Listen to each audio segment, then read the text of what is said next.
प्रभाग 29 मधून भारतीय जनता पक्षाच्या चारही उमेदवारांनी प्रचारात आघाडी घेतली असून कमळ निशाणी घराघरात पोचविण्यासाठी चारही उमेदवार प्रभाग पिंजून काढत आहेत.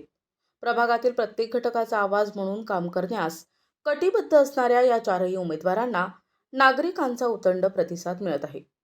प्रभाग 29 मधून भारतीय जनता पक्षाच्या वतीने दीपक सुधाकर बडगुजर, योगिता अपूर्व हिरे, छाया दिलीप देवांग आणि भूषण सुरेश राणे हे अधिकृत उमेदवार भाजपच्या कमळ निशाणीवर निवडणूक लढवत आहेत. प्रभाग 29 मधील पवननगर, राजरत्ननगर, उत्तमनगर, सिडको कॉलेज परिसर, दत्त मंदिर चौक, श्रीराम मंदिर चौक या भागात प्रचार दौऱ्याला मतदारांचा उदंड प्रतिसाद मिळालाय. पाणी पुरवठ्याची कायमस्वरूपी सोय करणे, अंतर्गत मुख्य रस्त्यांची दुरुस्ती करून भुयारी गटार योजनेची अंमलबजावणी करणे, स्वच्छता, आरोग्य, पथदीप, कचरा व्यवस्थापन, पर्यावरण संरक्षण या मूलभूत प्रश्नांवर ठोस उपाययोजना करून कृती करणे, या भागातील प्रत्येक कॉलनी आणि समाज घटकाचा समतोल विकास साधण्यासाठी एकजुटीने काम करण्याचा निश्चय भाजपच्या या चारही उमेदवारांनी केला असून चारही उमेदवारांना घरातूनच राजकीय पार्श्वभूमी असल्याने चारही उमेदवारांना मतदारांची पसंती मिळत आहे.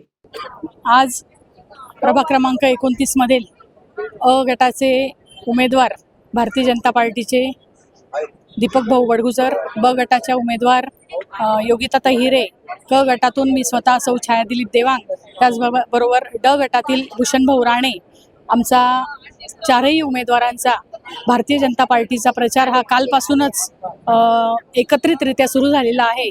आणि खऱ्या अर्थानं परवा जेव्हा चित्र स्पष्ट झालं तेव्हापासून कालपासूनच आम्ही पूर्ण प्रभागात हा प्रचार दौरा एकत्रितरित्या सुरू केलेला आहे. खूप चांगला प्रतिसाद प्रभागातील नागरिकांचा, महिलांचा आम्हाला मिळत आहे. आणि खरं सांगायचं तर माझ्या प्रभागातील हे चारही उमेदवार दीपक भाऊ बडगुजर असतील, त्यांचे वडील, त्यांच्या मातोश्री या आधीही नगरसेवक म्हणून यांनी महापालिकेत काम केलेलं आहे आणि एक अत्यंत उत्कृष्ट असं त्यांच्या प्रभागातील काम बघून नक्कीच या प्रभाग क्रमांक 29ला त्याचा फायदा होणार आहे. त्याचबरोबर सन्माननीय अपूर्व भाऊ हिरे यांच्या माध्यमातून देखील खूप चांगलं मार्गदर्शन या प्रभागाच्या कामांना मिळणार आहे. येत्या काळात सिंहस्थ कुंभमेळा आहे. कुंभमेळा जरी नाशिक, पंचवटी, तपोवन या ठिकाणी भरत असला तरी पण पूर्ण नाशिक शहरामध्ये विकास कामं काय करायची, त्या माध्यमातून जास्तीत जास्त विकासाची कामं, त्याचबरोबर त्यासाठी लागणारा निधी हा दोनही आमच्या ह्या मार्गदर्शकांकडून आणण्यासाठी आम्हाला चांगला एक त्यांचा सपोर्ट होणार आहे. त्यामुळे प्रभाग क्रमांक 29मध्ये देखील चांगला विकास केल्याशिवाय आम्ही यापुढे स्वस्थ बसणार नाही. कारण इथल्या नागरिकांना जे काही प्रलंबित प्रश्न असतील, रस्ते काही राहिलेले आहेत मागच्या काळामध्ये, त्याचबरोबर ड्रेनेज लाईन असेल किंवा इतरही काही सुविधा या देण्याच्या बाकी आहेत, त्या पुढच्या काळासाठी आम्ही नक्कीच त्यासाठी पूर्णपणे प्रयत्न करणार आहोत. गेल्या 19 वर्षापासून माझ्या कुटुंबात आई आणि वडील दोघंही नगरसेवक पदावर कार्यरत असताना प्रभागाचा विकास प्रभाग क्रमांक 25मध्ये ज्या पद्धतीने आम्ही केला आहे त्याच पद्धतीने प्रभाग क्रमांक 29मध्ये विकासाची गंगा आणण्याचा मानस माझा आहे. आणि निश्चित रूपाने मतदान रूपी मतदार राजा माझ्या पाठीशी उभा राहिल्याशिवाय राहणार नाही असा मला विश्वास वाटतो. नागरिकांचा प्रतिसाद अतिशय उत्साहाचं वातावरण नागरिकांमध्ये आणि नागरिकांची मागणी की ज्या पद्धतीचं काम प्रभाग क्रमांक 25मध्ये झालं आहे त्याच पद्धतीचं काम प्रभाग क्रमांक 29मध्ये झालं पाहिजे. आणि त्यासाठी नागरिक मला प्रचंड मतांनी विजयी करतील आणि माझ्यासोबत आदरणीय अपूर्व भाऊंचा आशीर्वाद आहे. अपूर्व भाऊंच्या पत्नी सौ योगिताताई हिरे या ब गटातून उमेदवार आहे. छायाताई देवांग ज्या मागच्या 5 वर्षापासून नगरसेविका आहे, त्यांनाही कामाचा अनुभव आहे, त्याही माझ्यासोबत उमेदवार आहे क गटातून. आणि आमचे मित्र भूषणजी राणे हे देखील गेली 5 वर्ष मावशींचं संपूर्ण काम बघत होते. त्यामुळे सगळ्यांचा अनुभव आणि आमचं विकासाचं मॉडेल याच्या जोरावर आम्ही निश्चित रूपाने प्रभाग क्रमांक 29मध्ये विकास केल्याशिवाय राहणार नाही अशी मला खात्री वाटते.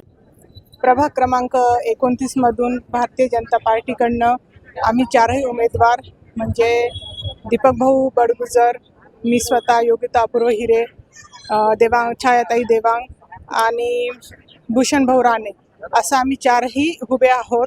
तर आपण सर्वांनी मिळून आम्हाला सहकार्य करायचं असं सगळ्यांना मी इथे आज निवेदन करते किंवा सगळ्यांना आवाहन करायला आलेली आहे, विनंती करायला आलेली आहे. आज आम्ही इथे गणपती देवाच्या मंदिरासमोर नारळ फोडून प्रचाराचा शुभारंभ करतोय. आता आपण बघतोय केंद्रामध्ये आदरणीय मोदी साहेबांचं सरकार आहे, त्याचबरोबर खाली राज्यात आदरणीय देवेंद्र फडणवीस साहेबांचं सरकार आहे. आणि जर आपल्या नाशिकमध्ये महापौर जर आपल्या BJPचा आले तर नक्कीच आपल्याला आपल्या भागाचा विकास करायचा आहे आणि त्यानिमित्ताने आपल्याला निधीही भरपूर मिळेल आणि आपल्या भागातल्या समस्या आपल्या सर्व दूर करता येतील. लोकांच्या अपेक्षा भरपूर आहेत आणि लोकांचा प्रतिसाद उदंड आहे. लोकांना कमळ पाहिजे. या प्रभागात पूर्वी 3 भाजप आणि 1 शिवसेना होती, परंतु आता लोकांना 4ही कमळ पाहिजे. लोकांना विकासासाठी 4ही भारतीय जनता पार्टीचे नगरसेवक म्हणून या ठिकाणी पाहिजे. प्रभागात मुख्यतः पाण्याचा आणि ड्रेनेज लाईनचा प्रश्न आहे. 25-30 वर्ष झालेत. सिडकोच्या जुन्या लाईन बदलणं अत्यंत गरजेचं झालेलं आहे. आम्ही गेल्या 5 वर्षाच्या कारकिर्दीत बऱ्यापैकी लाईन बदलल्या आहेत, पण अजून बऱ्याचशा लाईनी बदलायच्या बाकी आहेत. त्यामुळे ड्रेनेज लाईनचा मुख्य प्रश्न सोडवायचा आहे आणि पाण्याचा प्रश्न सोडवायचा बाकी आहे. भारतीय जनता पक्ष हा विकास करणारा पक्ष आहे आणि त्यामुळंच 2 तरुण उमेदवारांना आणि 2 माजी नगरसेवक असं एक नवीन कॉम्बिनेशन भारतीय जनता पक्षानं या निमित्तानं दिलं आहे. आपण जर पाहिलं असेल तर मी 10 वर्ष नगरसेवक होतो.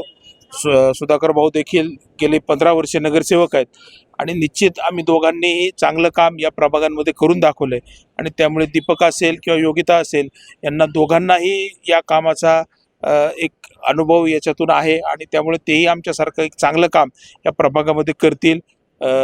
भूषणभाऊ राणे असतील किंवा देवांगताई असतील यांनी देखील या प्रभागामध्ये चांगलं काम केलं आहे आणि म्हणून भारतीय जनता पक्षाच्या वतीनं एक चांगली टीम या ठिकाणी प्रभाग क्रमांक 29च्या विकासासाठी देण्यात आलेली आहे.